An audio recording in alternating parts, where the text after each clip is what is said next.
SIR আবহে সুকান্তর CA বার্তা, উৎসব মিটতেই সিএ প্রচার। রাজ্য জুড়ে সিএ ক্যাম্পে প্রচার বিজেপির, জেলায় জেলায় সিএ প্রচার বিজেপির।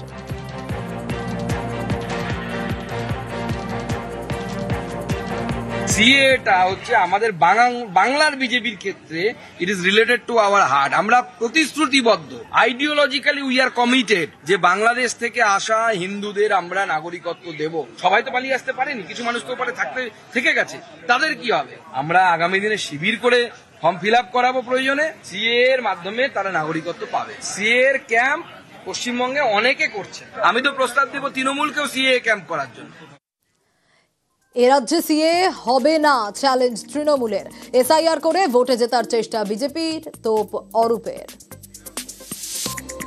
প্রথম কথা, এই রাজ্যের বুকে এনআরসি সিএ এর মতো অমানবিক কালা আইন কোনোভাবেই রাজ্য সরকার করতে দেবে না। এক, দ্বিতীয়ত এসআইআর করে ভোটার লিস্ট থেকে বৈধ ভোটারের নাম বাদ দেওয়ার চক্রান্ত শুরু করেছে ভারতীয় জনতা পার্টি। এসআইআর করলে কার্যত হাজারে হাজারে লাখো লাখো মানুষের নাম বাদ যাবে, তাদের মধ্যে অজস্র হিন্দু শরণার্থীর নাম বাদ যাবে এবং সেই মানুষের ভোটেই বিজেপির ভোট ব্যাংক স্থিত।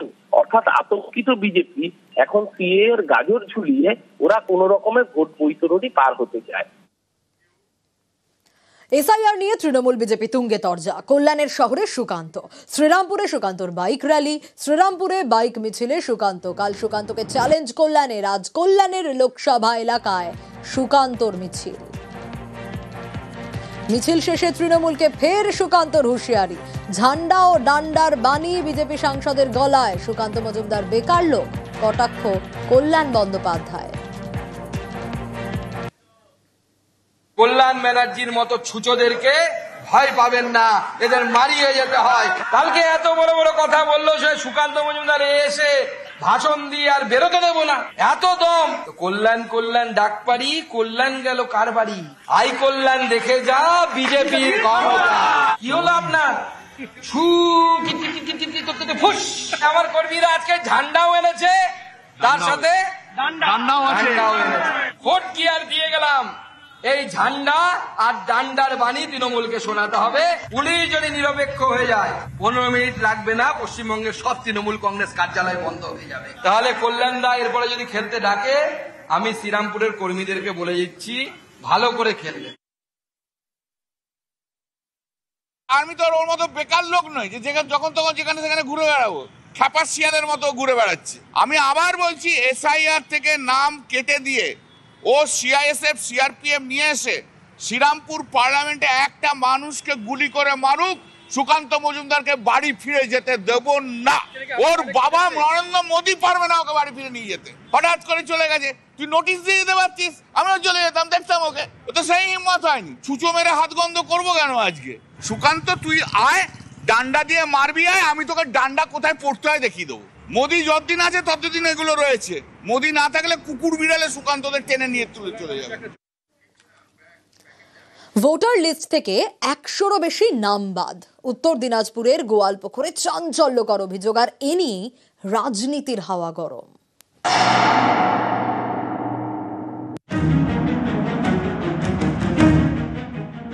26শে বিধানসভা ভোট। পশ্চিমবঙ্গে এসআইআর চালু করছে নির্বাচন কমিশন। উত্তর দিনাজপুরে শুরু হয়েছে ভোটার তালিকা সংশোধনের কাজ। এই জেলারই গোয়ালপুকুরে 100-র বেশি ভোটারের নাম বাদ দিয়েছে বলে অভিযোগ, যা নিয়ে জোর শোরগোল।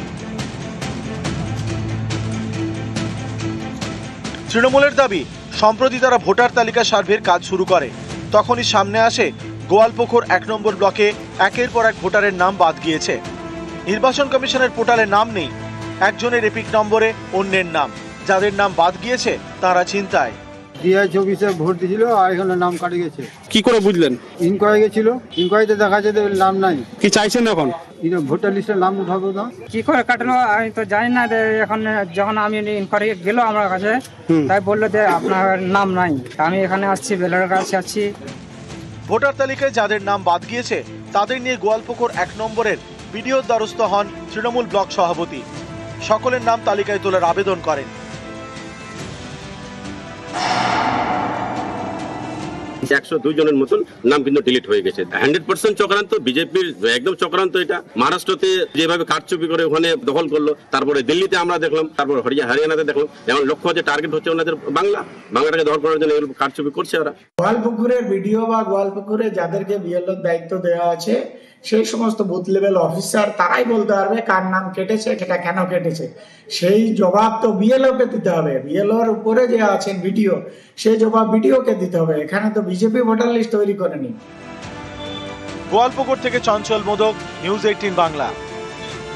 6 বছর ধরে চুপ করে থাকায় রাজীব কুমার মামলায় সিবিআই এর আর্জি খারিজ করে দিল সুপ্রিম কোর্ট। তীব্র ভর্ৎসনা করল কেন্দ্রীয় তদন্তকারী সংস্থাকে।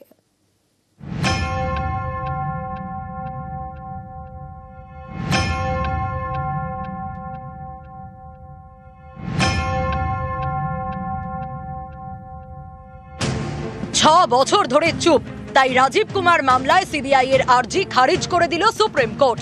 তার আগে দেশের শীর্ষ আদালতে তীব্র ভর্ৎসনার মুখে পড়তে হলো কেন্দ্রীয় তদন্তকারী সংস্থাকে।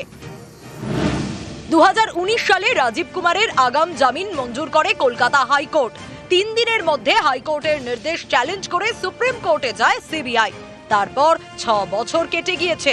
রাজীব কুমারকে হেফাজতে চেয়ে কোনো আবেদন করেনি কেন্দ্রীয় তদন্তকারী সংস্থা।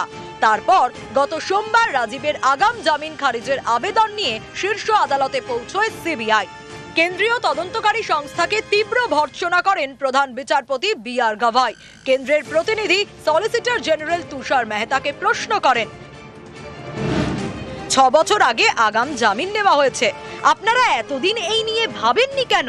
সলিসিটর জেনারেল তখন বলেন, কলকাতায় সিবিআই তদন্তকারীদের আটক করা এবং সিবিআই অফিসারের বাড়িতে হামলার যে মামলা চলছে তার সঙ্গে এটাও শোনা হোক।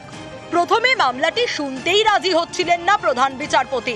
তারপর সলিসিটর জেনারেল অনুরোধ করলে তিনি আরও একদিন শুনানির অনুমতি দেন। শুক্রবার ছিল সেই শুনানি। সিবিআই এর হয়ে সওয়াল করতে উঠে সলিসিটর জেনারেল ফের বলেন,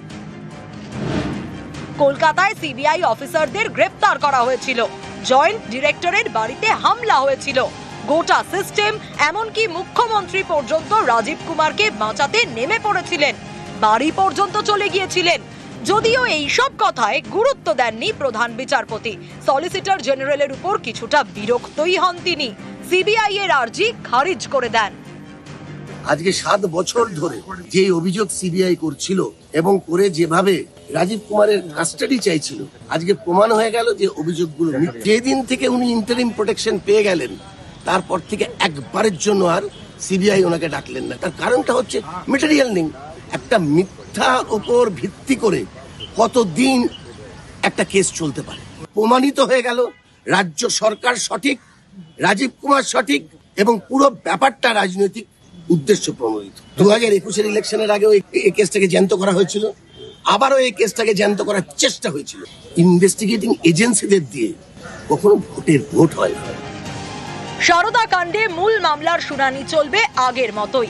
8 সপ্তাহ পর সেই মামলার শুনানি। নিউজ 18 বাংলা।